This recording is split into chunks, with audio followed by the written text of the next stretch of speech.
আসসালামু আলাইকুম এভরিওয়ান, কী অবস্থা সবার? আশা করি সবাই ভালো আছেন। আমি আল্লাহর রহমতে ভালোই আছি। আজকে যাচ্ছি হচ্ছে মানিকগঞ্জ।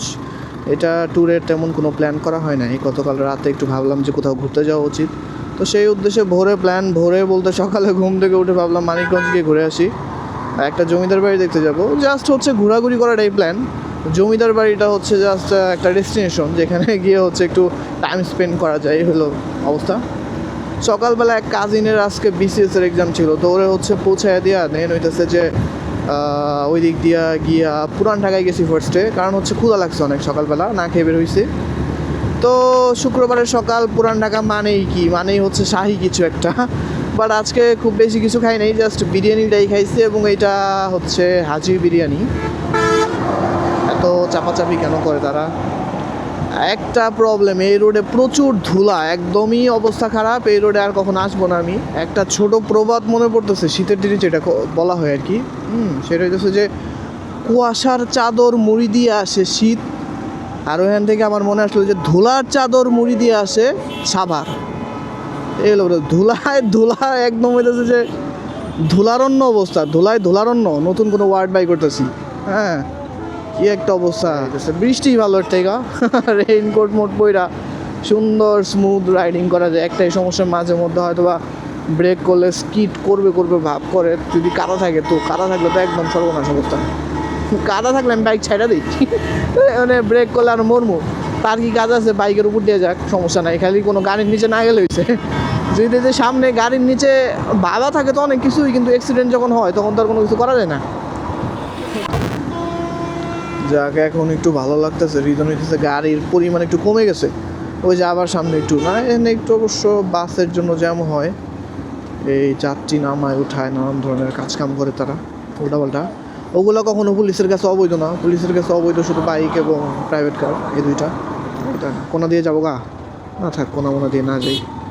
আবার কখন বাস থেকে লাফ দিয়ে এক যাত্রী নামবে, এরকম অনেকবার হয়েছে আমার লগে। বাসের এই যে ভাই যে যাচ্ছে, এই যে হ্যাঁ, এইভাবে কোনা দিয়ে যাইতে নিচ্ছি, লাফ দিয়ে এক যাত্রী নামছে।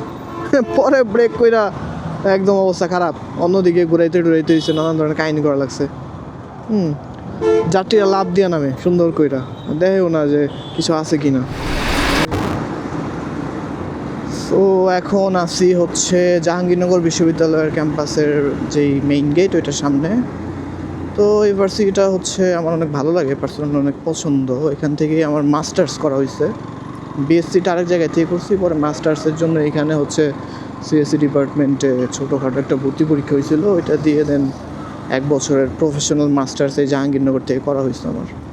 তো ভালো, ক্যাম্পাসটা অনেক সুন্দর, ভিতরে সব কিছু মিলাই আমার কাছে অনেক ভালো লাগে। কারণ হচ্ছে আমি খুবই প্রকৃতি প্রেমী একটা মানুষ, তো প্রকৃতি আমার টান অনেক বেশি। তো এর লেগে জাহাঙ্গীরনগর ক্যাম্পাসটা অনেক ভালো লাগে। ভিতরে জঙ্গল, গাছপালা, সুইজারল্যান্ড নামে একটা জায়গা আছে, ওখানে ঘাস অনেক বড় বড় হয়। আমি কয়টা ক্যাম্পাস ঘুরছি এই পর্যন্ত, রাজশাহী গেছি, ঢাবিতে তো মাঝে মধ্যেই যাওয়া লাগে এখনও।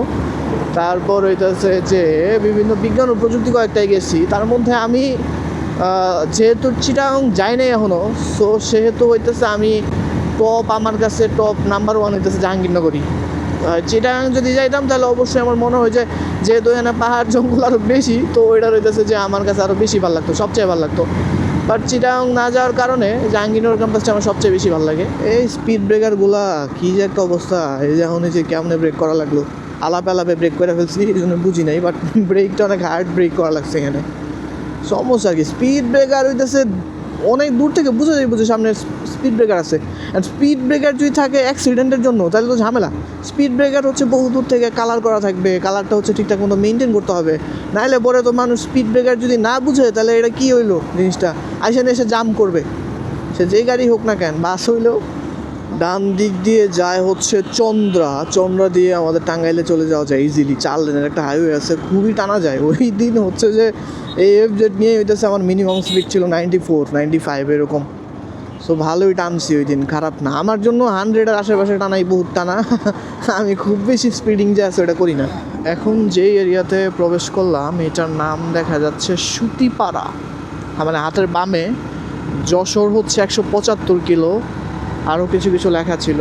তো ভালো, সুতিপাড়া নামটা অনেক ভালো লাগলো।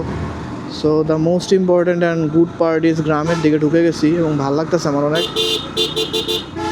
আমার গ্রামের রাস্তা অনেক ভালো লাগে। দেখেন কত সুন্দর রাস্তা, আশেপাশে বাড়িঘর, স্মুথ সুন্দর একটা রাস্তা, পুরাই জোস। এই রাস্তাতে বাইক চালানোর জন্যই আমার মানিকগঞ্জ আসা। আমি গ্রাম অনেক পছন্দ করি বলার বাইরে। সো আমি গ্রামের দেখা পাইতেছি, দিস ইজ দ্য থিং।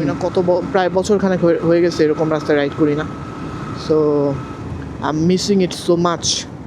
এই যে দেখেন গ্রামের ব্রিজ, নিচে হচ্ছে ডোবা পুকুর টাইপের যেগুলো অনিচ্ছাকৃতভাবে পড়ে থাকে ওগুলোর ডোবা বলে। গ্রামের স্মেলটা পাইতেছি, গ্রামের যে একটা গন্ধ ওইটা আসতেছে নাকে, নট দ্যাট ব্যাড। এই তো একদম কাছে চলে আসছি বালিয়াটি জমিদার বাড়ির, আর মেবি হাফ কিলোর মতো, মানে একদমই কাছে। সো এখান থেকে হাতের বামে হচ্ছে ইন্ডিকেট করতেছে, বামে যেতে হবে। সো এটা কি সাটুরিয়া উপজেলা পরিষদ, সাটুরিয়া। আমাদের হচ্ছে আমার উপজেলাতে একটা এরিয়া আছে সাতুটিয়া, এটা হচ্ছে সাটুরিয়া, একটু পার্থক্য নামের। উপজেলার মেইন এটা। এই তো আমাদের জমিদার বাড়ি, যেটার জন্য নট আমাদের এটা হচ্ছে বালিয়াটি জমিদার বাড়ি। সো চলে আসছি, বাইকটা কোথাও একটা পার্ক করে দেন হইতেছে যে দেখি ওইটার জন্য ভিতরে ঢুকতে হবে। হয়তো বা টিকিটিং সিস্টেম করা আছে, আপনি যতটুকু শিওর, যদি করা থাকে তো টিকিট নিতে হবে।